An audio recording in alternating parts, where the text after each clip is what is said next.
Amen. On est dans la joie. Est-ce qu'on est dans la joie? Est-ce qu'il y a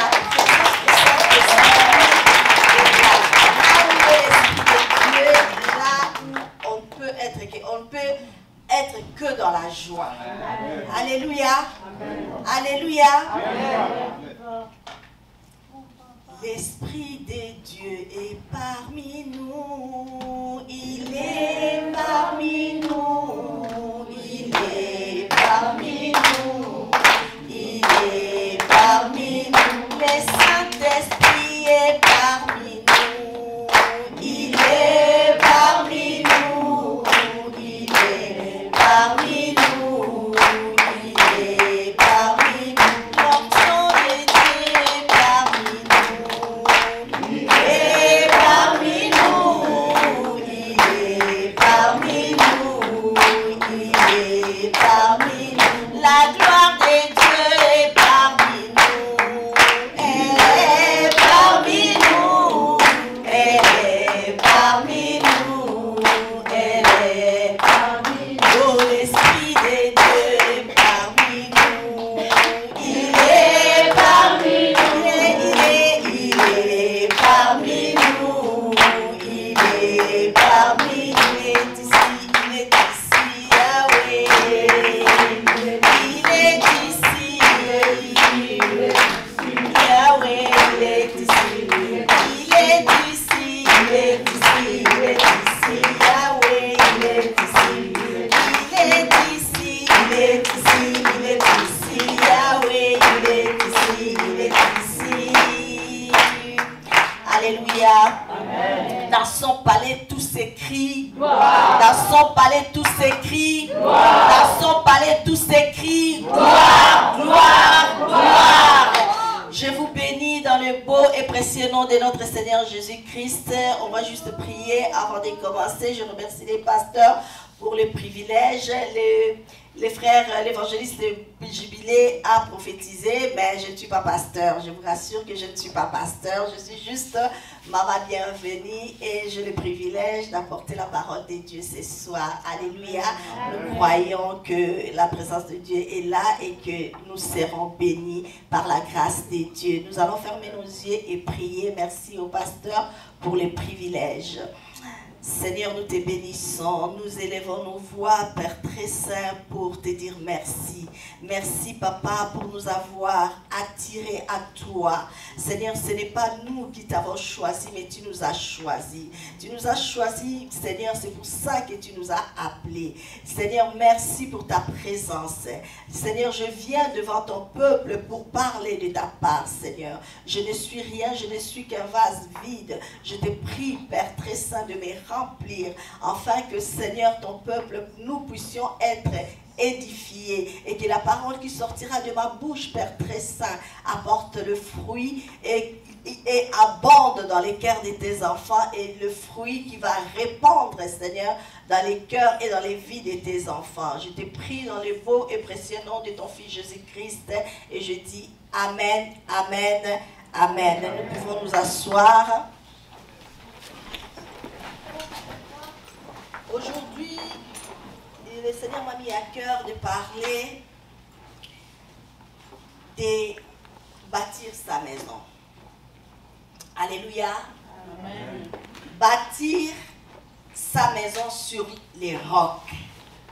Alléluia. Amen. Nous allons prendre nos Bibles donc dans les livres de Matthieu 7 au verset 24.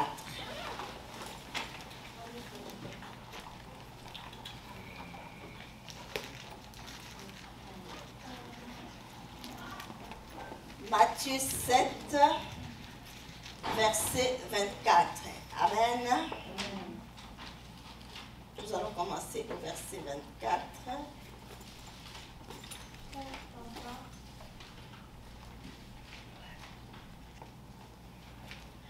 Nous lisons au nom de Jésus. C'est pourquoi quiconque entend ces paroles que je dis et le met en pratique sera semblable à un homme prudent qui bâtit sa maison sur les rocs. La pluie, jusqu'au 27, La pluie est tombée, les torrents sont venus, le vent a soufflé et se sont jetés contre cette maison. Elle n'est point tombée, parce qu'elle était fondée sur les rocs. Mais quiconque entend ces paroles que j'ai dit et ne les met pas en pratique sera semblable à un homme insensé qui a bâti sa maison sur les sables. La pluie est tombée, les torrents sont venus, le vent a soufflé et ont battu cette maison. Elle est tombée et sa ruine a été grande. Amen. Amen, amen. Amen. Alors ici, Jésus était sur la montagne de Galilée. Il était en train de prêcher à la foule. Il a prêché à la foule au sujet du jugement. Il a prêché au sujet de la poutre et de la paille. Il avait certains titres des sujets auxquels il abordait pendant qu'il parlait à la foule. Il les enseignait. Il les enseignait sur la vie. Ici, après avoir enseigné, Jésus nous parle de deux types de personnes. Des types d'hommes. Il a dit un homme est pris, l'autre est prudent et l'autre est intelligent et l'autre est insensé. Alléluia. Il nous parle de la fondation. Pourquoi Jésus prend l'exemple d'une maison alors que tu nous exhortes de la vie, tu nous parles de la vie? Nous savons que pour bâtir une maison, on commence toujours par la fondation. On ne peut pas bâtir une maison en commençant en haut. Et quand on bâtit une maison, on s'assure que la fondation de cette maison soit solide. Afin que quand la tempête, comme il a dit, viendra, que la maison ne s'ébranle pas. Que la maison reste solide, à la même place. Mais une maison qui est bâtie sur les sables, la tempête, Jésus dit, viendra et la maison sera ébranlée et sa ruine sera terrible. Il nous donne l'exemple de deux personnes. Nous savons tous que Jésus est la pierre angulaire. Jésus nous parle ici du fondement même de la vie chrétienne, de nos vies. Il veut nous dire à quoi avons-nous fondé, sur quoi avons-nous fondé nos maisons et nos vies. Est-ce que nos vies, nous l'avons fondé sur le Seigneur parce qu'il est le fondement même. La Bible dit, nous ne nous appartenons pas. Nos corps est le temple du Saint-Esprit.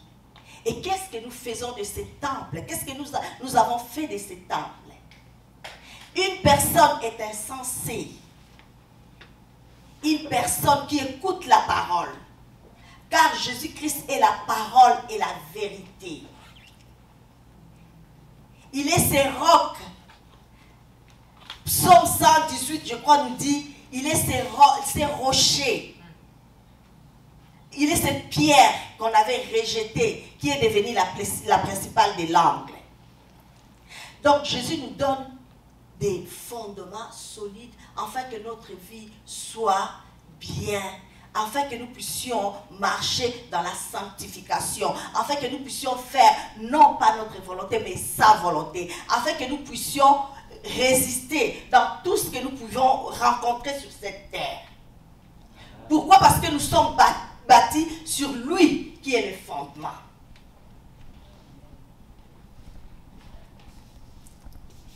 Deux types de personnes. Une personne a bâti sa maison sur les rocs. La question est de savoir nos vies, nous l'avons bâti sur quoi? Avons-nous bâti nos vies sur les coutumes, sur les choses de ce monde, sur nos familles, sur les biens de nos parents, ou nous avons bâti nos vies sur Jésus-Christ, qui est un fondement solide? Bien aimé, parce que si nous bâtissons nos maisons sur le monde, la pluie viendra. Ce n'est pas un fondement solide. Le monde et tout ce qui s'ensuit, tout ce qui suit avec. La richesse, la notoriété, la popularité, le bien matériel. C'est ça, bâtir sa maison sur le sable. Mais si nous fondons notre vie sur Jésus-Christ, si ce corps qui est le temple du Saint-Esprit, comment l'entretenons-nous? La Bible dit, ce qui est de chair est chair, ce qui est de l'esprit est esprit.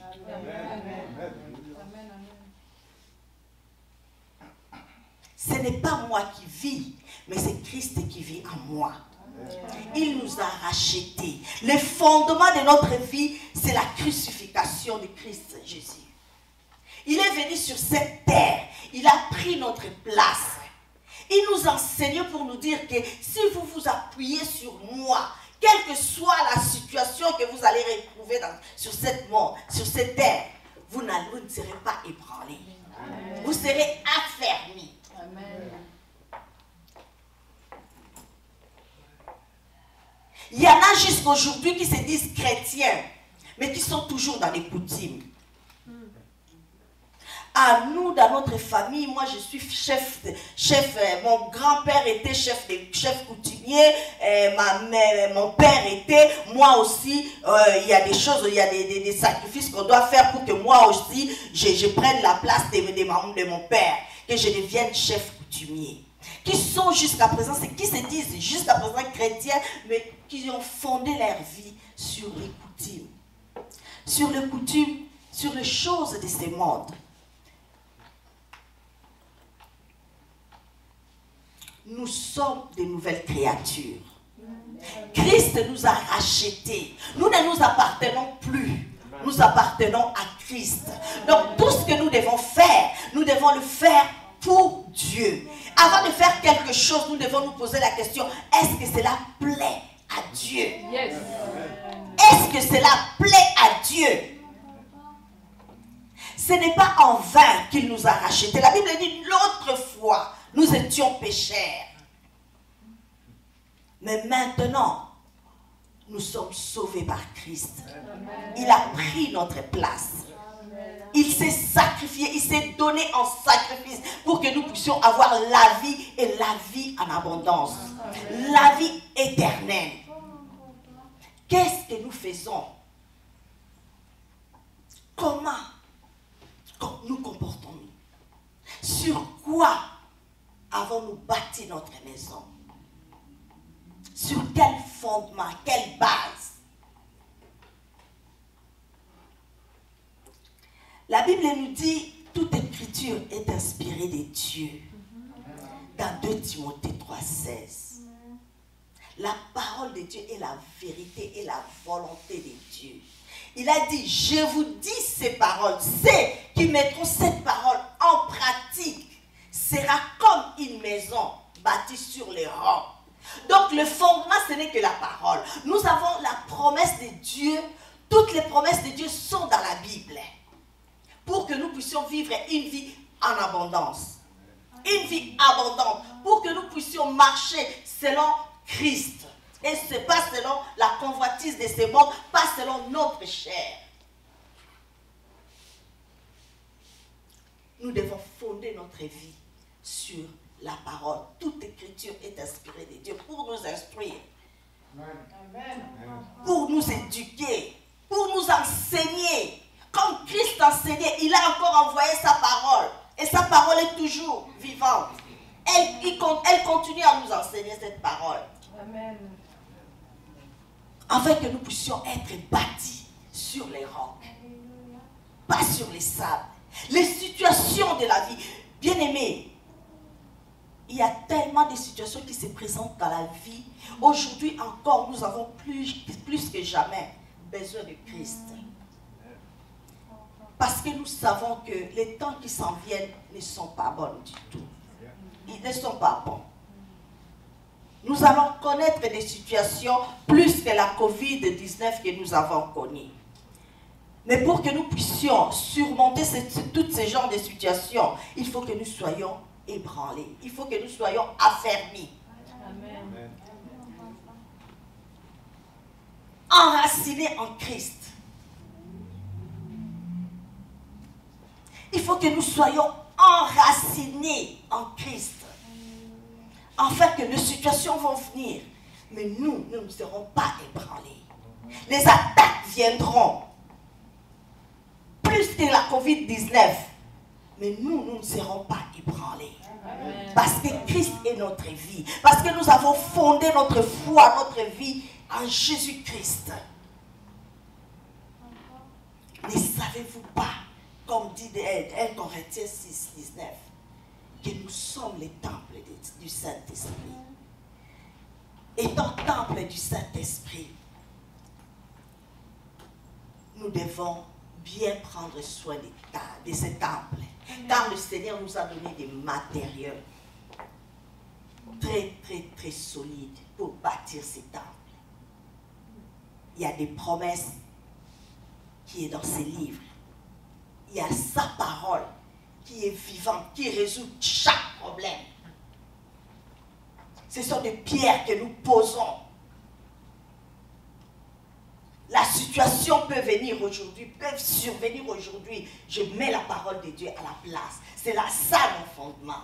Je fonde ma vie pas sur la maladie, pas sur COVID-19, mais sur la parole de Dieu. Et j'aime, pasteur, les prophètes, Papa Tony, quand il dit nous sommes, moi maintenant je dis, quand le vent vient nous dire, nous sommes vaccinés par le sang de Jésus. Nous avons le vaccin du sang de Jésus. Amen. Et nous avons le Saint-Esprit en nous. C'est ça la racine, c'est ça notre pierre. C'est ça la racine de notre vie. Nous sommes bâtis sur le roc. La parole de Dieu a une efficacité pas possible. Avec la parole de Dieu, nous pouvons tout vaincre. Ne regardons pas aux circonstances. Ne regardons pas à ce que le monde peut nous montrer. Mais nous devons regarder à la parole de Dieu. Nous devons construire ce temple dans la prière. Nous devons construire ce temple. Le Saint-Esprit, nous devons la nourrir. Nous devons prendre soin de ce temple par la prière, par la méditation de la parole. En venant dans des réunions de prière, nous avons besoin de prendre soin de ces temples que nous sommes. Il y va de notre survie. Amen. Amen. Il y va de notre survie. Amen. Des types de personnes. Êtes-vous ceux-là qui ont bâti leur maison sur le roc ou sur le sable? Aujourd'hui, nous devons nous poser la question. Est-ce que c'est le Seigneur que je mets en premier? Est-ce que ce sont mes affaires qui priment dans ma vie ou les affaires de Dieu?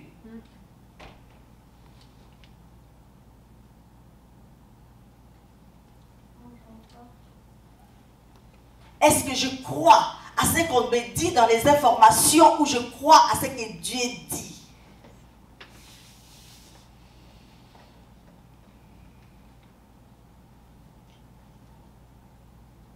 Il dit toute cette parole que je vous ai dit est semblable à une personne. Tout est dans la parole, pas ailleurs. La parole est une lampe à nos pieds et une lumière sur nos sentiers. Cette parole nous permettra de marcher sur le chemin que le Seigneur a tracé pour nous. Mais si nous nous en détournons, nous allons tomber dans la fossé. Mais si nous nous appuyons sur cette parole, nous aurons la victoire.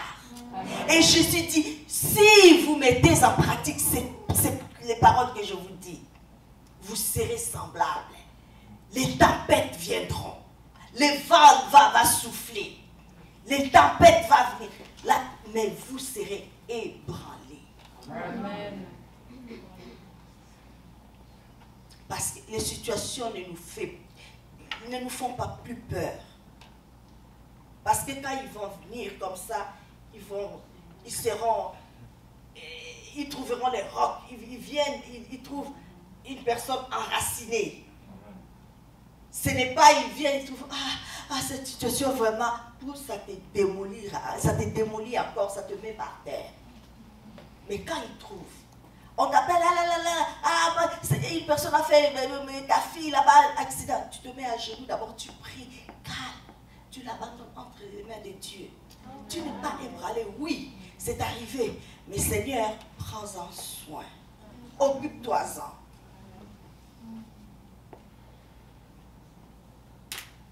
Aujourd'hui, ma tante me disait, elle dit, je suis en train de lire sur Internet, il paraît qu'il y a encore un autre vent qui va venir, une autre épidémie qui sera plus que la COVID-19.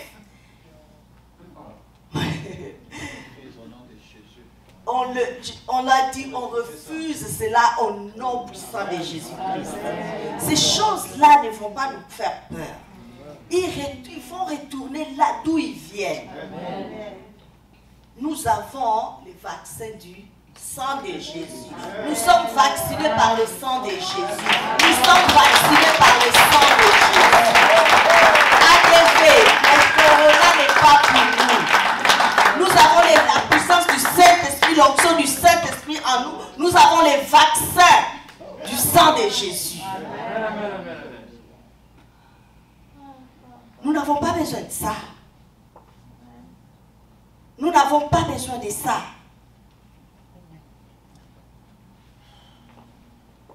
Nous n'avons pas besoin de ça, bien-aimés. Nous devons nous enraciner dans la parole de Dieu. Nous devons fonder notre vie. Christ a payé les prix. Il a dit, tous ceux qui croient en moi, croyez en moi. Et vous serez sauvés. Amen. Il a porté sur lui nos péchés, nos malédictions. Il nous a donné la vie éternelle. Il a dit, si nous croyons en lui, nous serons non simplement bénis dans ce siècle présent, mais dans les siècles à venir, nous aurons la vie éternelle. Nous vivons pas seulement pour ce siècle, mais nous vivons pour la vie éternelle. Alors que la tempête arrive, à quoi pensons-nous? Maintenant, il faudrait que nous puissions, nous avons négligé peut-être ce temple qui est la présence de Dieu en nous. Nous l'avons peut-être négligé, mais aujourd'hui, bien-aimés de Dieu, nous devons réfléchir à l'avenir. Nous devons voir l'avenir autrement. Avec tout ce qui se passe, nous devons nous réveiller. Nous devons nous dire qu'il est temps que l'Église de Dieu se réveille. Il est temps que nous puissions nous accrocher à Christ. Il est temps que nous puissions travailler pour Christ. Amen.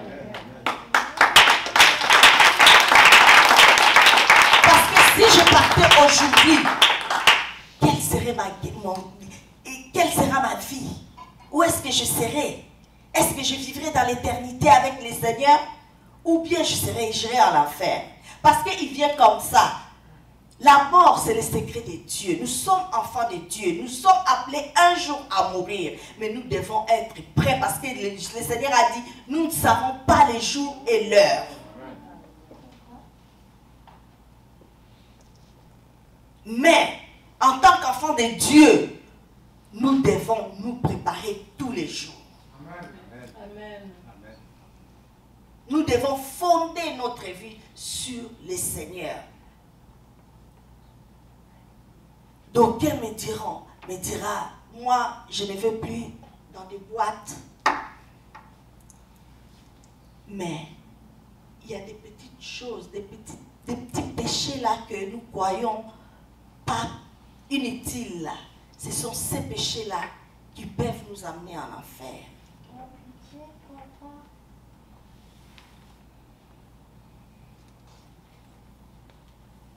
Faisons confiance à Dieu.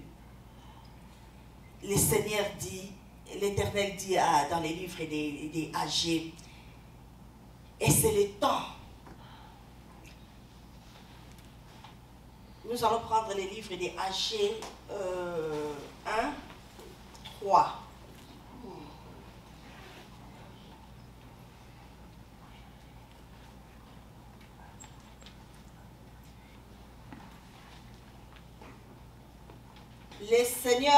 L'Éternel demande que nous puissions nous arranger.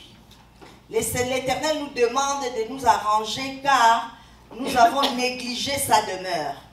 Nous avons négligé sa demeure.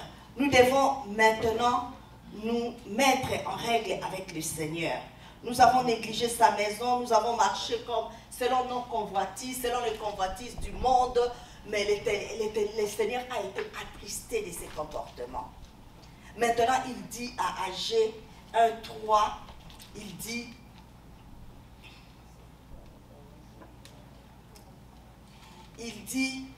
c'est pourquoi la parole de l'Éternel leur fut adressée par Agés le prophète en ces mots. Est-ce le temps pour vous d'habiter vos demeures, la briser, quand cette maison est détruite? Ainsi parle maintenant l'Éternel des armées. Considérez attentivement vos voies. Alléluia. Considérez attentivement vos voies. Amen. Essayez de vous revoir. Est-ce que je marchais selon le voie de l'Éternel ou bien je conduis ma vie selon la convoitise de ce monde?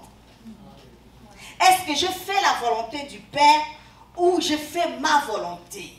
Est-ce que j'ai mis les intérêts de l'Éternel avant ou c'est mes intérêts que j'avais mis avant? Nous devons reconsidérer nos vies. Nous devons revoir là où nous n'avons pas bien marché. Il est temps que nous puissions reconsidérer ces choses. Quel était ton intérêt?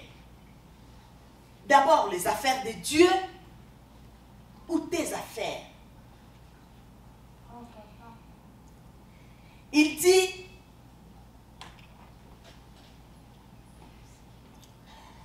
ainsi parle maintenant l'Éternel, considérez attentivement vos voies. Arrêtez-vous et essayez de revoir votre vie. Vous s'aimez beaucoup et vous recueillez peu. Vous mangez et vous n'êtes pas rassasié. Vous buvez et vous n'êtes pas désaltéré. Vous êtes vêtus et vous n'avez pas chaud. Les salaires de celui qui est à gage tombent dans un sac percé. Parce que tout cela nous arrive. Pourquoi? Nous disons parfois, Seigneur, pourquoi seulement moi? Mais une chose que nous oublions de faire, de nous arrêter parfois et de regarder vraiment nos vies. Est-ce que nous marchons selon la volonté, nous faisons la volonté de Dieu ou nous faisons nos propres volontés? Est-ce que nous arrivons à écouter ce que Dieu veut pour nous ou bien nous faisons ce que nous voulons pour nous?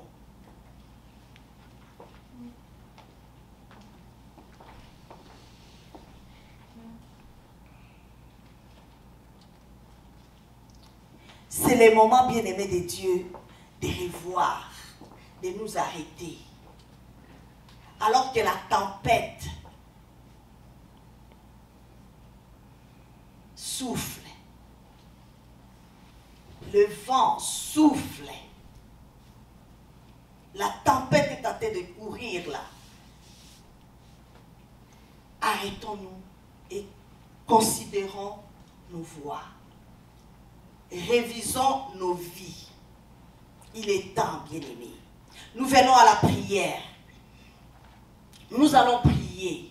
On va partager la parole. On va nous donner la parole de Dieu aujourd'hui. Et quand nous sortons, nous faisons ce que nous voulons. La sœur aujourd'hui a essayé de poser la question, est-ce que vous avez retenu le message de la semaine passée? Personne n'a pu répondre. Parce que les amen, amen, amen, c'est ici. Quand nous sortons, qu'est-ce que ça bouillonne dans nos cœurs? Est-ce que nous ruminons ces messages pour pouvoir dire, les messages d'aujourd'hui, on m'a parlé, ou bien qu'est-ce qu'on voulait dire? Et moi, dans ces messages, quelle leçon je peux tirer de ces messages, afin que ma vie puisse changer?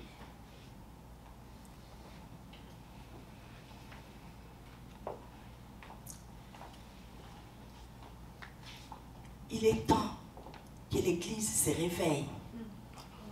Il est temps, bien-aimés de Dieu, que nous regardions au Seigneur et que nous mettons la parole de Dieu en pratique. Que nous marchons non selon la chair, mais selon l'esprit.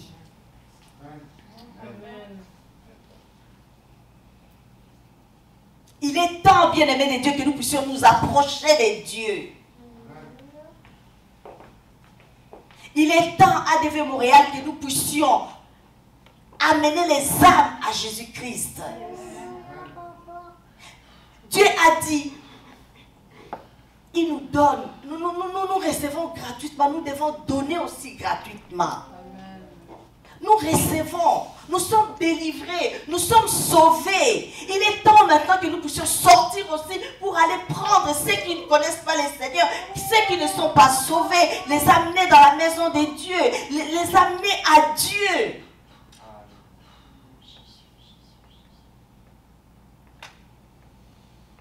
Il y a la fête dans le ciel quand un pécheur, un seul, se répand. S'il y a un pécheur seulement qui se répand, la fête est au ciel.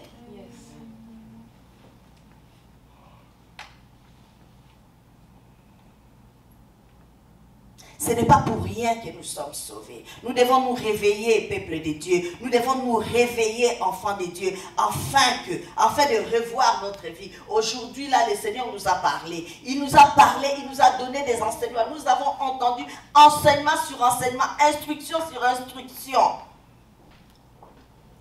Mais, nos maisons sont-elles bâties sur le roc ou sur le sable? Est-ce qu'aujourd'hui une situation peut venir dans ta vie, bien-aimé? Tu vas trembler ou bien tu vas t'élever, tu vas proclamer le Seigneur? Tu vas appeler d'abord le pasteur ou bien toi-même? Ayant Christ en toi, tu vas commencer par prier. C'est bien d'appeler les pasteurs. On ne refuse pas. D'ailleurs, ils sont là pour nous. Mais sachons que les pasteurs prient pour toute l'Église. Il y a des situations où on peut les épargner. Et quand il prêche aussi, il veut que nous puissions grandir dans les Seigneurs, afin que nous puissions aussi aller dans les champs. Le Seigneur a dit, la moisson est grande, mais il y a peu d'ouvriers. On t'a prêché, tu es venu ici. Ou bien le Saint-Esprit t'a convaincu, tu es venu ici. À ton tour, prêche aussi pour que les gens qui sont dans le monde puissent aussi venir. Les paroles que je vous dis, la parole de Dieu libère, la parole de Dieu sauve, la parole de Dieu guérit, la parole de Dieu bénit, la parole de Dieu. Mais mettez-la tout simplement en pratique. Ne nous abordons pas à l'écouter seulement, mais nous devons le mettre en pratique, afin que nous puissions être enracinés, afin que nous puissions être de vrais disciples. Quand les gens nous verront, ils sauront que nous sommes des dieux. Quand les gens nous verront, ils sauront que nous ne sommes pas comme eux. Vous devez être différents du genre de vos collègues de travail qui ne connaissent pas le Seigneur. Ils doivent venir dire, qu'est-ce que vous avez, vous êtes différents. J'ai raconté l'autre jour à ma mère et ma tante une histoire de mes collègues, d'un de mes collègues qui avaient des problèmes dans leur vie. C'était vraiment des très bonnes amies. Et le Seigneur m'a mis à cœur, elle ne se parlait plus. Le Seigneur m'a mis à cœur de les appeler, enfin appeler une par une, les exhorter. Et de demander à celle qui était vraiment blessée de pardonner l'autre. Je lui ai dit, je l'ai interpellé, je lui ai dit, écoute, je sais que tu as été attristé, tu as été blessé dans ton cœur, mais je t'ai pris de pardonner à ton ami, mais je ne te demande pas que vous puissiez redevenir comme vous étiez enfant, mais je veux vraiment que tu trouves une place dans ton cœur pour la pardonner, parce que quand tu veux que tu la pardonnes, c'est toi-même qui se ronge. Hein, il faut la pardonner. J'ai essayé vraiment de l'exhorter. Il dit, oh Lélé, parce qu'elle m'appelle par mon nom de famille, oh Lélé, je ne peux pas, ça c'est trop fort. Moi je dis, si tu peux, si tu dis que tu ne peux pas, c'est parce que tu ne veux pas. Mais il faut pardonner. Quand bien même, je sais qu'elle t'a fait beaucoup de mal, que je ne pourrais pas vous étaler ici, mais tu dois la pardonner. Elle m'a dit à la fin, je sais, en tout cas, on les prie pour moi. Prie pour moi afin que Dieu m'aide, parce qu'elle est musulmane. Prie pour moi pour que Dieu m'aide à oublier et à pardonner. Mais prie aussi pour elle, afin qu'elle rencontre un tourbillon dans lequel elle ne pourra pas sortir. Elle fait vraiment comme ça. Hein. Prie pour moi afin que le Seigneur me libère, que le Seigneur me bénisse, que j'arrive à la pardonner. Mais prie aussi pour elle, afin qu'elle puisse rencontrer un tourbillon dans lequel elle ne pourra pas sortir. Je dis ça, je ne le ferai pas.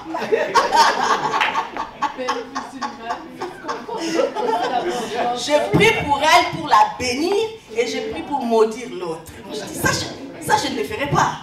Il dit, ah oui, on les laisse ça, il faut prier pour elle. Moi je dis, non. Ça, je ne le ferai pas. Pour qu'elle rencontre un tourbillon. Et elle fait ça, un tourbillon dans lequel elle ne pourra pas sortir. Et je dis, non. On ne fait pas ce genre de prière. Donc, on sait que moi j'ai prié. Dans mon travail, on sait, quand il y a des problèmes, les gens viennent se confier à moi, veulent que je prie pour eux. Mais il y a une autre qui a été sauvée. Elle a eu le cancer de sein. Celle-là, elle me dit, elle est québécoise, elle dit, moi je suis athée. Non, moi je ne crois pas. Et après, si tu veux, prie pour moi. Et quand elle est sortie, on priait pour elle avec une fille avec qui nous prions. Nous travaillons, j'ai intercédé pour elle et j'ai prié pour elle et elle est sortie, Dieu l'a guérie vraiment, elle est sortie de cette situation. Sa soeur est morte du cancer, sa petite soeur aussi est atteinte, elle a fait, elle aussi, elle était malade, tout ça, elle a dit prie pour moi si tu veux, mais moi vraiment je ne crois pas. Mais Dieu lui a fait grâce quand même, elle est sortie, quand bien même qu'elle est sortie de cette situation, mais elle n'arrive toujours pas à croire que elle a eu de la chance, que Dieu l'a bénie, que la main de Dieu était avec elle. Il y a des gens, on doit prier pour les gens. Il y a des gens qui sont dehors, qui ont besoin de prière. Et ça, c'est le travail du Saint-Esprit. Et si nous sommes remplis du Saint-Esprit, nous pouvons prier pour eux et Dieu les attirera. Nous avons l'exemple de notre frère qui a entendu tout ce qui cherchait l'église. Et Dieu l'a amené, l'a conduit ici. C'est le Saint-Esprit qui fait tout ce travail-là. Nous devons tout simplement prier. Nous ne devons pas limiter nos prières, comme la sœur Suzelle a dit, à prier pour nous. Nous devons aussi intercéder et prier pour les gens qui ne connaissent pas le Seigneur. Le Saint-Esprit est là pour nous, pour ça. Si nous sommes remplis du Saint-Esprit, nous appelons le Saint-Esprit à nous et nous prions pour ces gens. Ces gens seront sauvés. Amen. Et moi, je crois qu'un jour, toutes les personnes avec qui je travaille, qui ne connaissent pas les Seigneurs, même si on travaille, quand on ne travaillera plus ensemble, mais les Seigneurs, là où ils iront, les Seigneurs les toucheront pareil. Amen. Parce que le Saint-Esprit fait son travail, il continue à faire son œuvre. Et il est fait quand nous, peut-être au moment où nous nous y attendons le moins, c'est là qu'il agit. Alors nous ne baissons pas les bras. Continuons toujours à intercéder, continuons toujours à prier pour ces gens-là. Et le Seigneur fera son travail. Aujourd'hui, j'ai voulu nous exhorter, moi-même aussi. J'ai voulu vraiment que nous puissions nous arrêter et revoir nos vies. revoir sur de quelles bases avons-nous bâti nos maisons, avons-nous bâti nos temples, ce corps qui est le temple du Saint-Esprit. Sur de quelles bases, quelle fondation, quel fondement avons-nous utilisé? Est-ce Jésus-Christ qui est le rocher des âges, qui est notre roc? Est-ce c'est sur Jésus, la pierre angulaire? Et sur nous, sur les coutumes, sur nos penchants, sur les choses que nous aimons, ou sur Christ?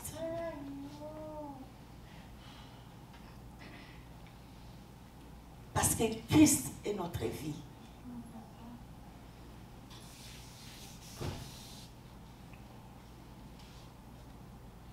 Nous devons revoir, comme le Seigneur a dit ici à Agé.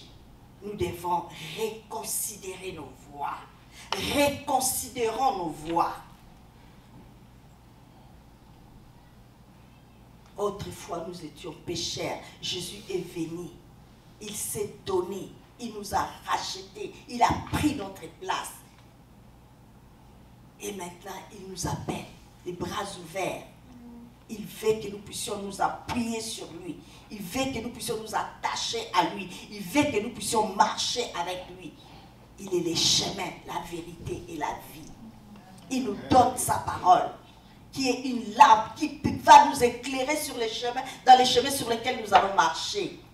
La Bible dit que sa parole est une lampe à nos pieds et une lumière sur nos sentiers.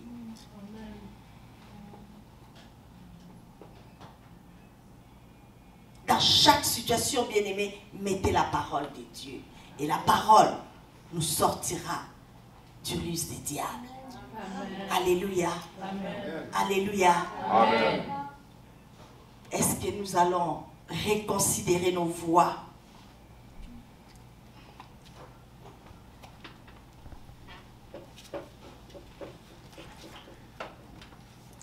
Il est Dieu. Chez vous, si vous sentez vraiment que il est temps que vous puissiez vous revoir, vous vous êtes peut-être appuyé sur les idoles. Il y en a qui disent, nous, ça, le Bouddha, il y en a même les tableaux, même un tableau dans la maison. On a eu des témoignages, combien de gens ont mis des tableaux. Ah, ce tableau, je l'aime, je l'adore, mais ce tableau-là vient de je ne sais où. C'est ça qui amène le malheur dans ta maison. Mais tu t'accroches à ça. Tu ne veux pas t'en séparer. C'est juste un tableau. Et quand tu le regardes, tu es ébloui. C'est ton tableau. Ah, ce tableau, je l'adore. Ce tableau. Et les tableaux même amènent les troubles dans ta maison.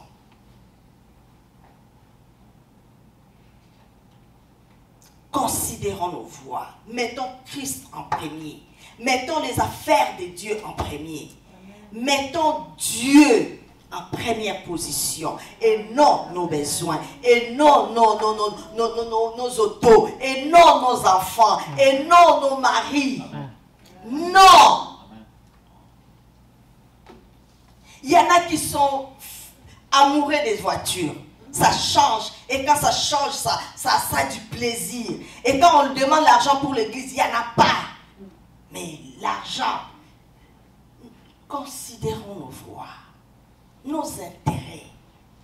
Mettons Dieu en première position, bien-aimés. Soyons enracinés dans la parole de Dieu. Je suis enceinte. J'étais comme, je dis, waouh. Donc, la Bible, hein, elle est simple. Si on médite, il enseigne, il était là en train d'enseigner la foule. Et pendant qu'il enseignait, il a dit toutes ces paroles. Et comme une personne, un homme qui bâtit sa maison sur les rocs. Juste la parole. Si tu la mets en pratique, tu es béni. Si tu ne la mets pas en pratique, tu es maudit.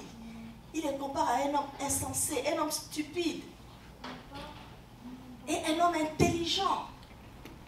Est-ce que nous sommes intelligents? Parfois, ou disons-les, nous sommes parfois stupides. Parfois, tu vois, le Saint-Esprit te dit, ah, non, ce n'est pas le Saint-Esprit. Parce que tu veux faire ce que toi, ton cœur te dit de faire. Tes sentiments t'envoient, te demandent de faire. Tu ne veux pas écouter le Saint-Esprit. Tu ne veux pas faire la volonté de Dieu.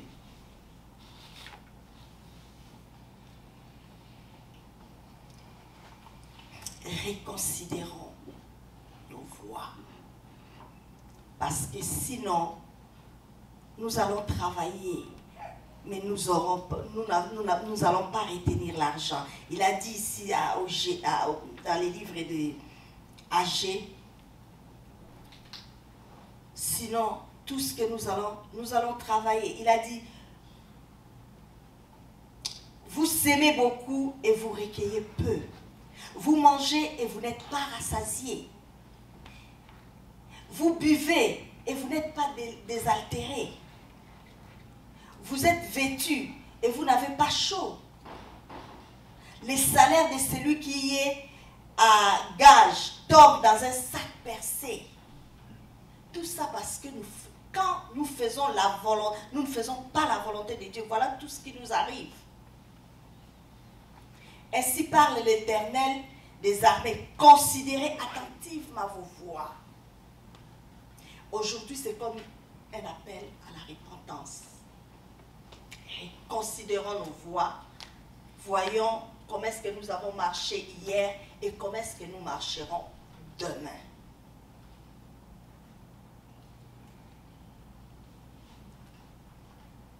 Nous bénissons les seigneurs. Amen. Amen. Que les Seigneurs vous bénissent. Amen. J'appelle le pasteur pour la suite de prière.